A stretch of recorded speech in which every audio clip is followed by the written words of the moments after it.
consolidated policy to manage among the enemies, keep them as enemies, which is Turkey, Iran, and India as well, right? Keeping them enemies. So now we're down to Russia. So Syria has to take, Israel has to take Syria more with more coordination. Because Russia is not. I think so. If I were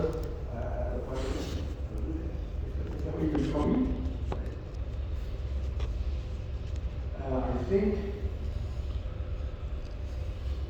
they don't want to adopt the Western approach.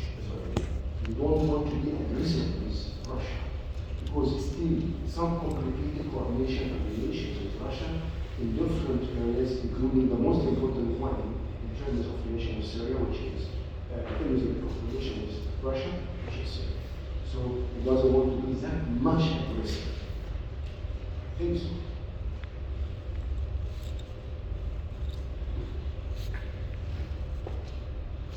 That's why it's trying to keep its image as its balance. Egypt is more lovely. It shows more balance actually, but it's understood. Israel trying to show its balance, but it's not that balance. Not because she loves the United States at all, but because they care about their interests and they are more involved than us in some issues. So it's not easy to be balanced, to show that balance. And for sure, American position, still pressure the policy of action towards the Syrian issue. But at the same time, you will think, why? American relation with Turkey, something related to Kurds, something. Sweden relation, and want to be part of NATO, something related to Kurds, something. So the European Union and American, we have to think more how to deal with the Syrian again, because Russia is at the point.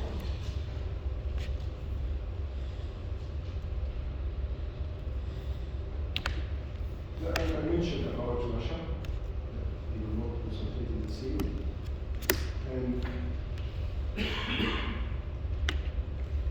But Russia, from its side, will try to show I'm controlling.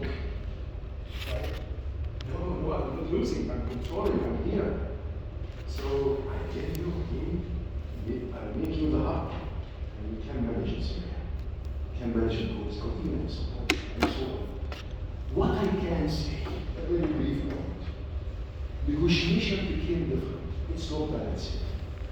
So, Russia, the United States, and Europe, the three, will have to be easier in negotiation than before. Easier in negotiation than before. With whom? Not with each other, but with the theaters of political operations.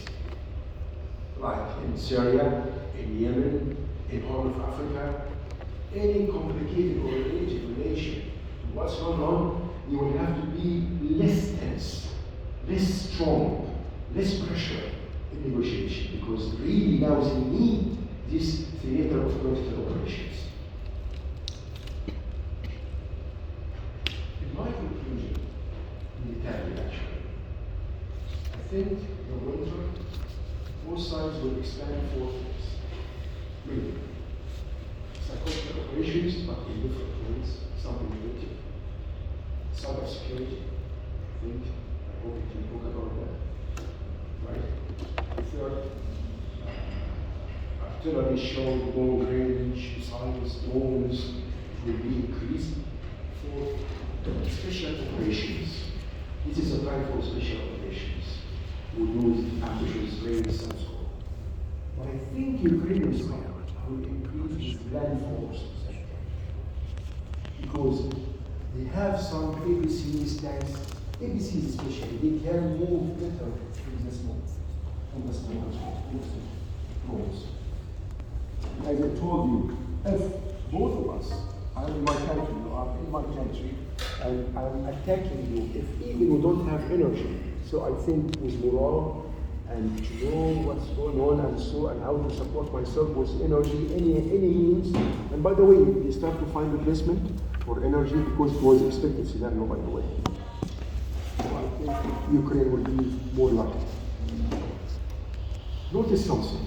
The total area until mid of November, the total area of Ukraine, it's known, it's like 600 kilometers square.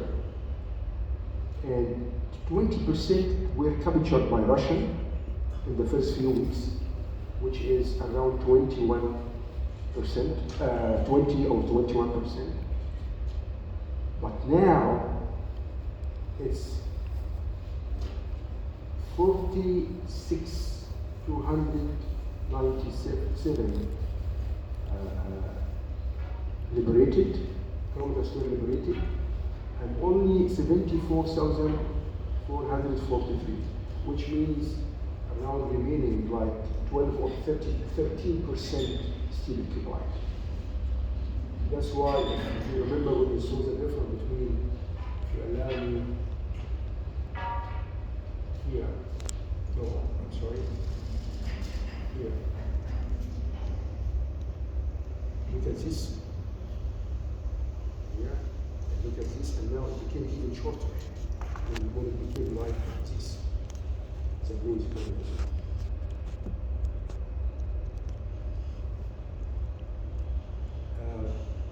Also, as I told you, collapse of defense means defeating, military collapse, defeating Donbass only.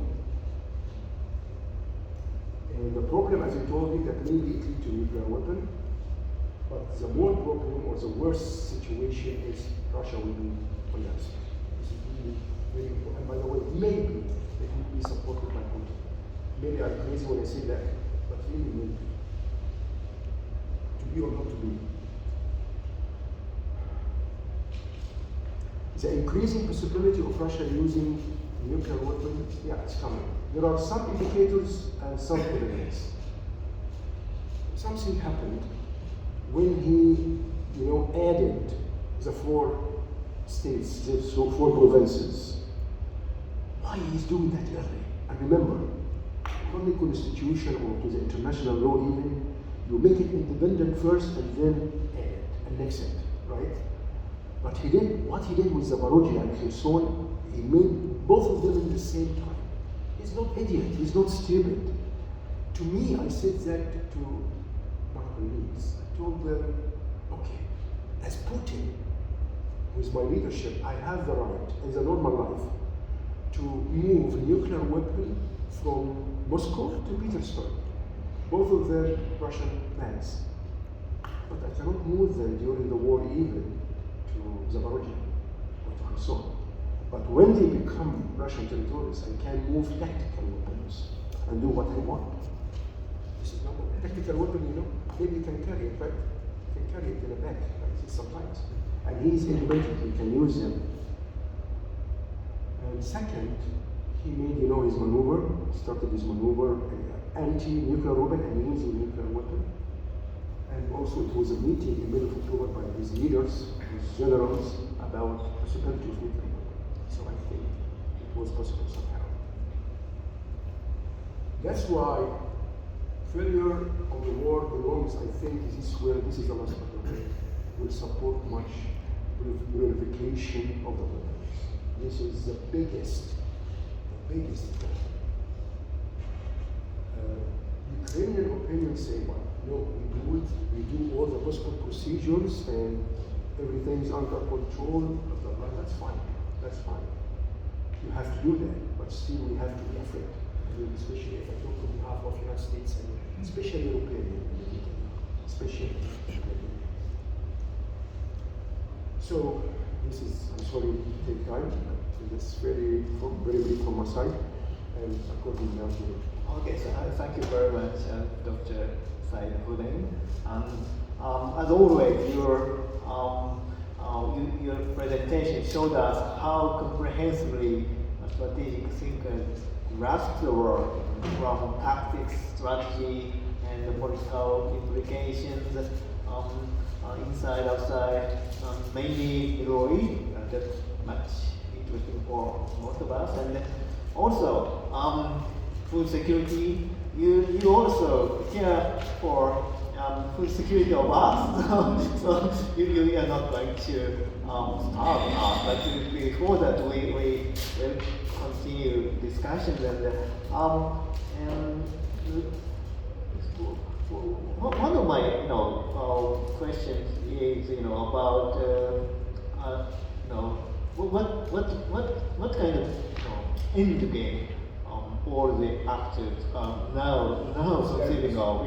There have been, of course, at the start of the war, there must have been something, but of course, as your presentation showed, the situation has changed. So you mentioned about some scenario of breaking up Russia, where you can suicidal scenario to threaten, deter outside world in the mind of President Putin. But is there any other possibility, like some kind, different kind of various kind of decapitation without breaking up, but Putin will taken away? But is there any such kind of scenario? Can you conceive of? I believe that there are 4 scenarios. I believe so. You mentioned 4 scenarios. Even I mentioned it.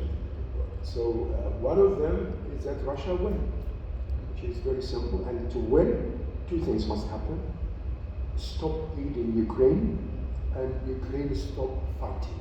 To break the Ukrainian will. And by the way, it's not moral will. Somebody asked me, who will surrender first? And he said, if there is surrendering, who will surrender first? Europe, USA second, Russia third, Ukraine fourth. And it has a reasons, right?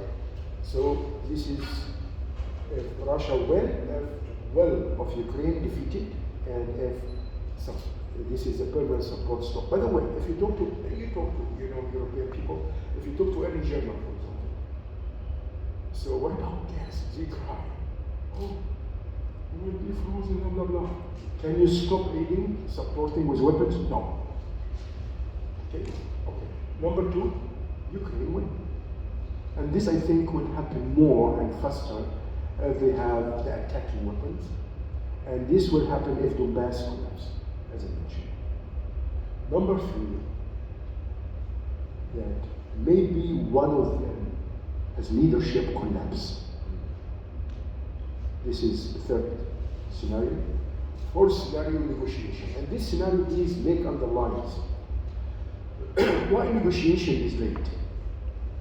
Sometimes you find a side ask for negotiation, some other ask after, some other no, yes, no, and so on. Because the simple base of negotiation that to make myself stronger. In this war, to make myself stronger. But usually also, if I am really almost the winner, but nobody is a winner now.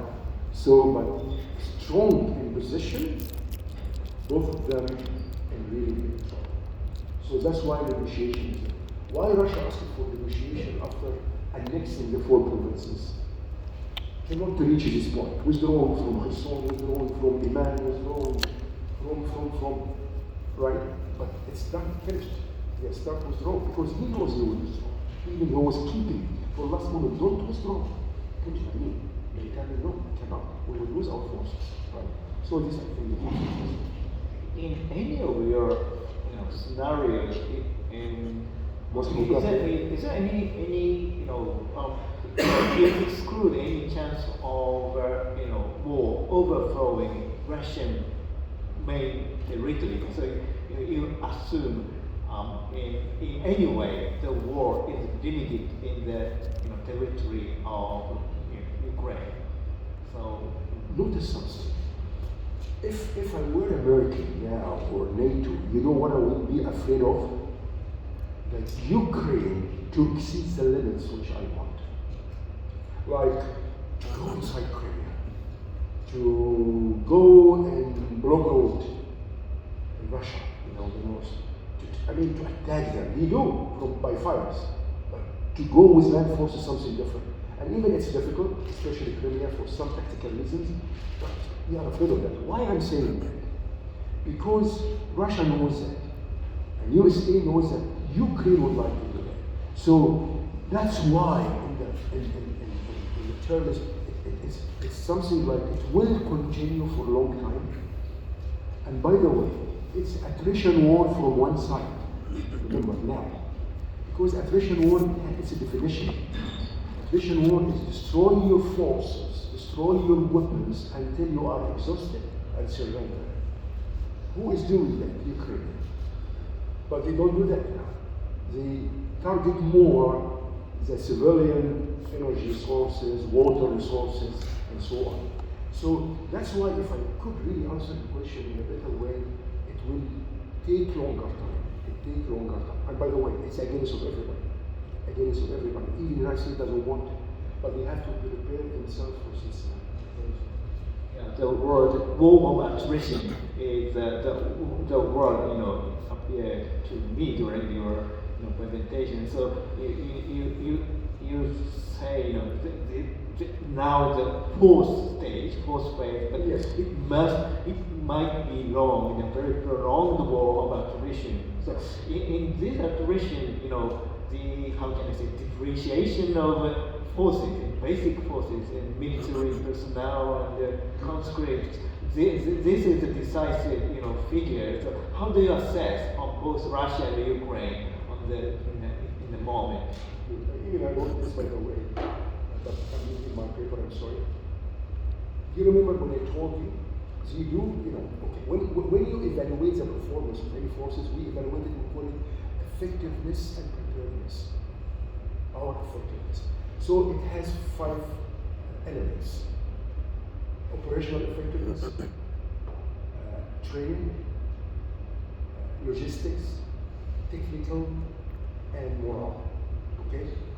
So in training and forces, within training and operational effectiveness, it's in training and because forces without training is useless. As I mentioned before, they try to make rotation to the Ukrainian forces conscripted, and they are willing to defend their territories and this how to mobilize more trained forces. And they would like to mobilize more non-commissioned forces, and they try to prevent them as a middle, level between conscripted and officers. Russia is a problem. Why? He has a lot of forces, but what he did? First, he depended on the deployed forces by pro-Russian in Donetsk and Luhansk. This is number one. Second, deployed forces from what they call, I think, southern zone or something from deployed forces. Third, Chechnya and Wagner. He lost a lot from the Russian forces. And now Wagner is doing a good job, better, not very good, but better with Chechnya. But the problem with them, is you need some personal prestige. Because I think Prigozhin, Evgeny Prigozhin, the head of Wagner, is very good of Putin. Why not be accepted as president of Iran? Maybe he's thinking about taking position in this way. So it's really difficult, but they started to fail. He said, no. That's why he made what he called partial mobilization. The problem with partial mobilization, he did what? He had advantage in the beginning of the war. That he isolated the people from the war. But now he disconnected this isolation. He connected people to the war. So people start to suffer. One of the information I learned, I think it's correct, in the beginning of the war. So when any soldier has been recalled in the beginning from Luhansk and Donetsk to fight, his mom, his father called him, meet me in the jungles through your weapon, and we will escape to Poland or Germany or blah blah blah. I remember I traveled to Poland I stayed in Munich and then Krakow. So in Munich, when I was coming back, the police, they stopped us. I'm Middle Eastern face, so if Russian or Ukrainian face, they stopped us very politely. Why? When he's coming as fleeing from Russia or as fleeing from Ukraine, not to just. So this is what I'm telling you. I think it's more difficult to them. Ukrainian, they try to, as I told you, with the maneuver and training and mobilizing well-trained forces.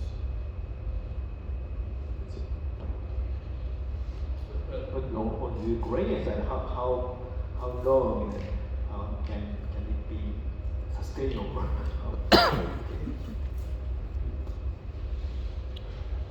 Capabilities, I'm not very sure really how much we have. But sometimes you can calculate from other evidences, such as, resistance, as I told you. Do you remember when I took why I said the last one will surrender Ukraine? Not because they are stronger, but it's like what? My dear friend, this professor, very prestigious gentleman, and not in Japan, I'm sure, but in any other country, suppose he fought with someone, and that one is, is not very important. You will be more aware about the result of this kind of fighting between you and him. You care about prestigious. The other one doesn't care. I'm losing everything. So I will continue to the end. The point always is learn from all the war. Don't hit your enemy when it's back to the war. As I think Churchill, if I'm not wrong. Why? Because now it's only between Russia and Ukraine. I don't think with their mentality. Remember, it's Russian mentality also. So it's left, right? I don't think they will surrender. They will continue just to make you panic. That's why, you remember when I told you also that I think decision makers in the West, they are afraid that Ukraine do something extra, not calculated well. This is even to show that I am paining you, embarrassing you. I think they will, but calculating imprecise really is. But anyway, remember, the problem, I agree with you, manpower, weapons will continue for a long time. But I'm not sure how much power they have. Okay, our guest security segment is a very, very good mix of, people from, university, industry, and researchers, practitioners. So we have a variety of expertise here we have. So anyone from the floor. Pose questions, comments. So we have Russian military expert, energy expert, political scientist, and of course North Korean expert, FOD. So, floor is over.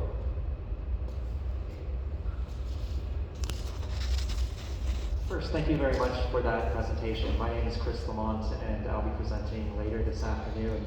I had a question regarding one case that you didn't really touch on in the presentation regarding the impacts of this war on the Middle East and North Africa, and that is Libya, where Bashar came out very much against Russia early on. There's the electoral crisis, and I was just very curious to hear your thoughts, just very briefly, about the impact of this ongoing war on the kind of ongoing crisis in Libya.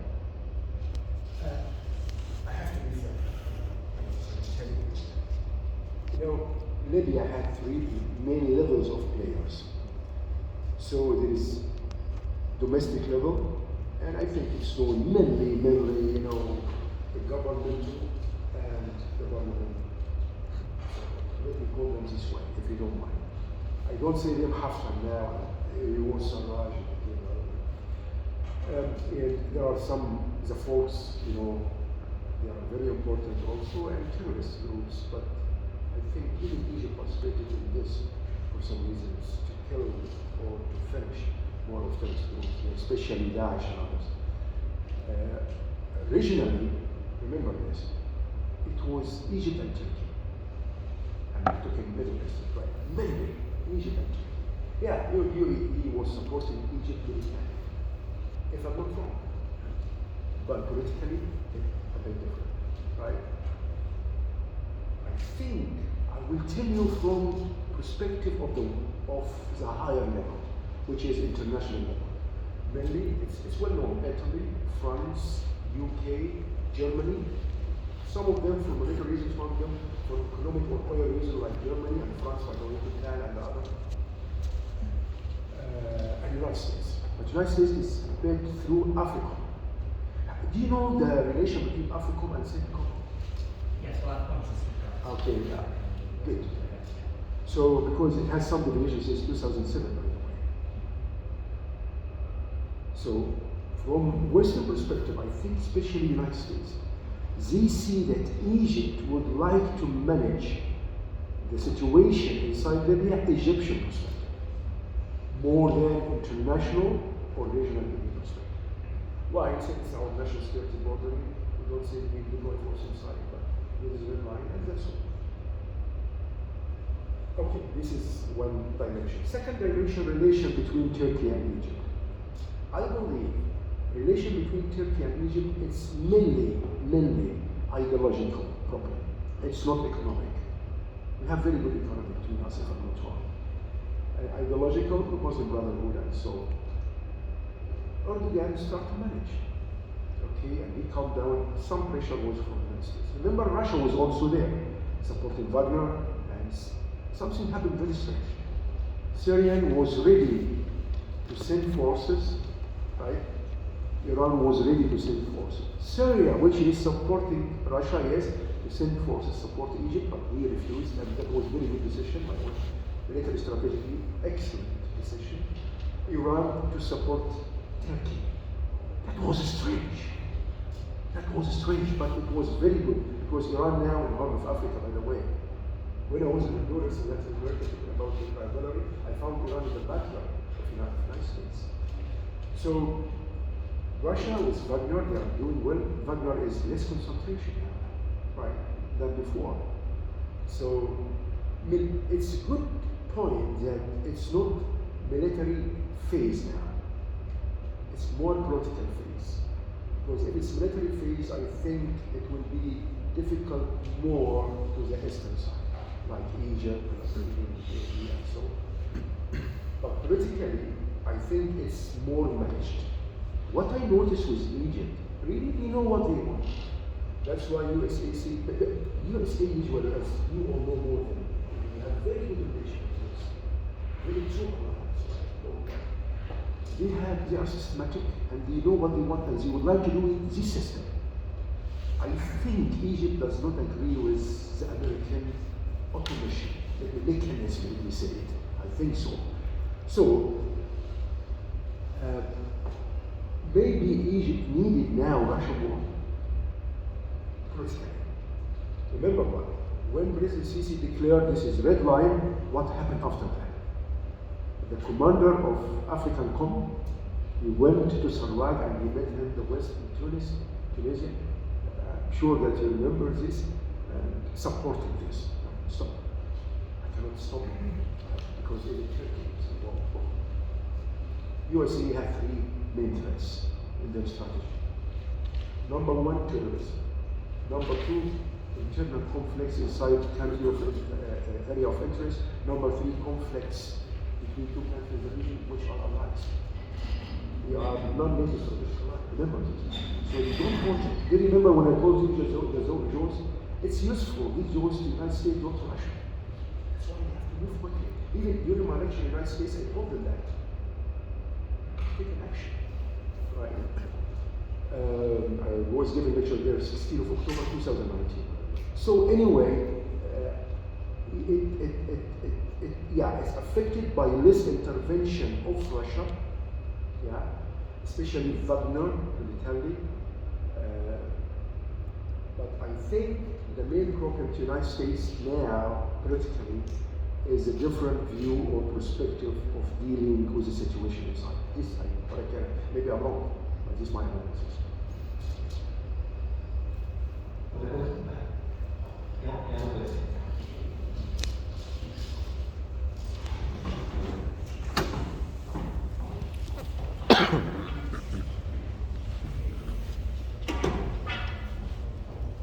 Thank you very much. I'm Hiro Yamazoe, working on Russian security and foreign affairs at National Institute for Defense Studies. Thank you very much. In my understanding as well, the Middle East is a very important diplomatic scene for Russia. The region is the only region Russia retains tangible diplomatic power or some relevance. And my question is about the new assessment about changing Russian capability of armed forces. I mean, they are Russia's reformed its military for the low intensity conflict, mainly focusing on BTGs, battalion tactical groups. But it is said BTG centers force structure is not relevant to this prolonged large-scale conflict in Ukraine. And now they started mobilization and training. How do you assess the possibility of Russian forces changing effectiveness of Russian force structure and Russian command and control capabilities? Very good. I think always I say what's a big difference between what they should do and what I expect from them. They should do what you said, or something related to what you said, that they have to improve these two important elements. The deployment of forces, the usage of forces, they have to change it. Why? One of the principles was the didn't use concentration. BTGs are, you know what is BTGs? I'm sure you know. The BTGs is battalion from 800 to 1,000.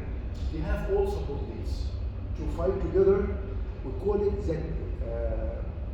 the unit of tactical maneuver. This is the expression even we talk from Russia. This is English translation. The unit of tactical, وحدة المناورة التكتيكية. The unit of tactical maneuver, right? This is but this to use when, not at the beginning, not in the beginning of the war. They should use divisions to achieve or to confirm concentration of forces. That was one of our mistakes in October War.